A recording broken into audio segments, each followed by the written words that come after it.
when you were hinting at who your special guest commentator was. I thought it was going to be Dave Prazak. Oh, well, that's a good guess, but it's... Because you mentioned women's wrestling. Sure, Shimmer. And so I, right away, and, he has a good Ring of Honor history. Absolutely. Very good. Yeah. And when I saw that it was Lenny Leonard, I was like, that sort of, to me, it sort of came out of left field. Lenny's a good guy and a good announcer, but I was surprised.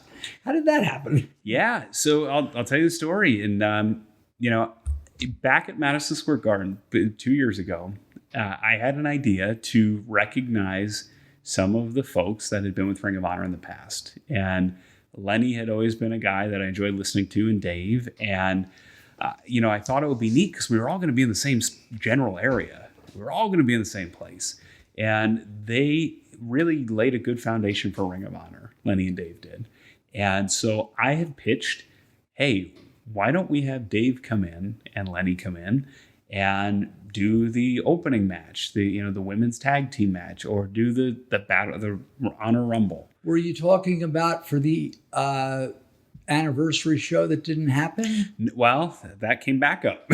So for MSG, for G1 Supercard, I thought, well, wouldn't it be nice if we recognize? Very kind of you. Yeah, and I had asked our executive producer, and he was for it, but we knew that there were some very specific production requests from New Japan, as there should be. They are a partner for the event, and we knew that we already had a crowded booth because we had myself, we had Kevin Kelly, we had Colt Cabana, Caprice Coleman, and we had Chris Charlton, who was helping to translate the Japanese wrestlers. Not to mention, I just watched the other night. I was showing a friend of mine some of the gardens on the ladder match. Nick Aldis was in the booth, and I'm sure there were many other bonus color commentators. Sure. I forget. Yeah, there were a few. And that night, we had Toro Yano came up and did some commentary. He tried to sell us a DVD, but also did some commentary as well.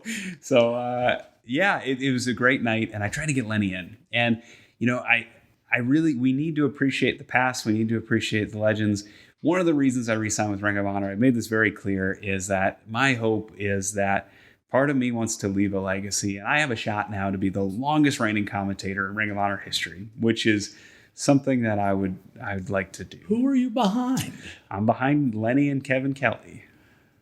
Okay, because Lenny, in my era, see, it's funny because with the DVDs, the way they were done back when I owned the company, we weren't doing live commentary at the shows. So going back to the beginning, it was Doug and Gabe. Right, under various names, Chris Lovey and...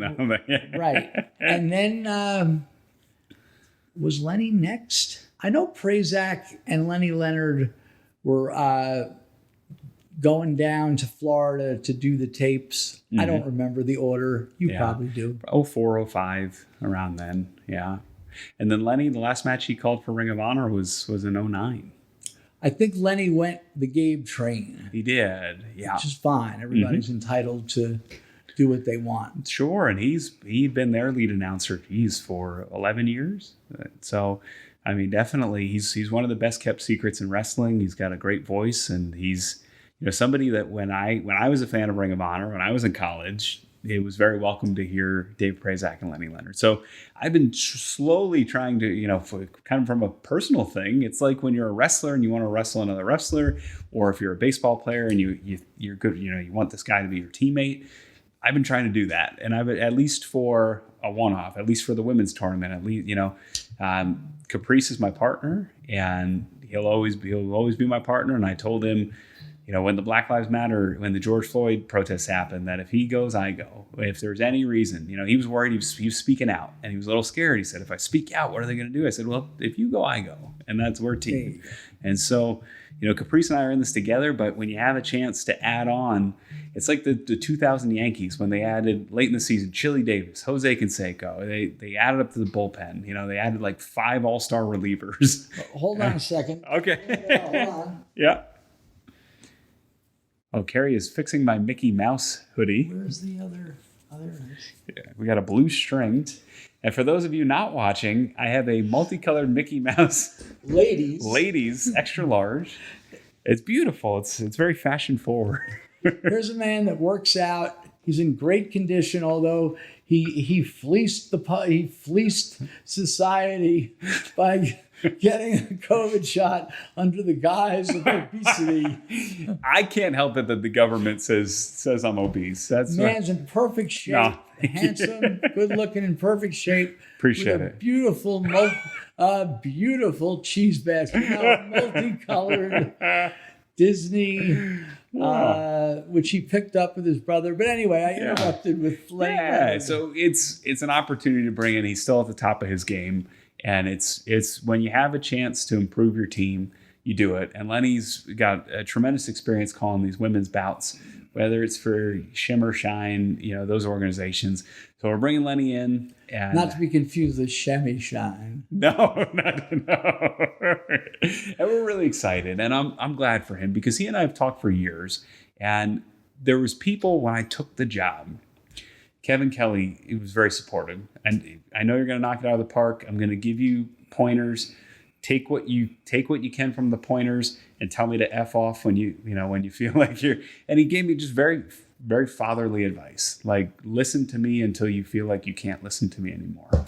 And Lenny reached out right away too. He said, this is a very exciting time for Ring of Honor. You guys are on TV. You're much bigger than we were. You're going to do great. I've heard you.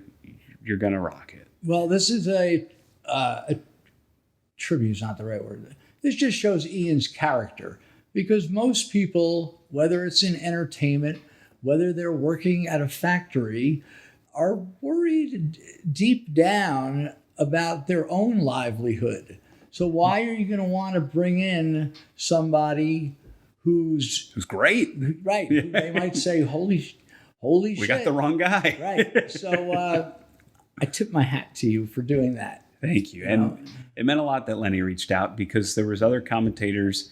I had one person, I don't think I ever told you this story, who has been on national television, that said, I don't think you're ready. Please let them know that I'm available. Really? Yeah. And that person hasn't been on TV since.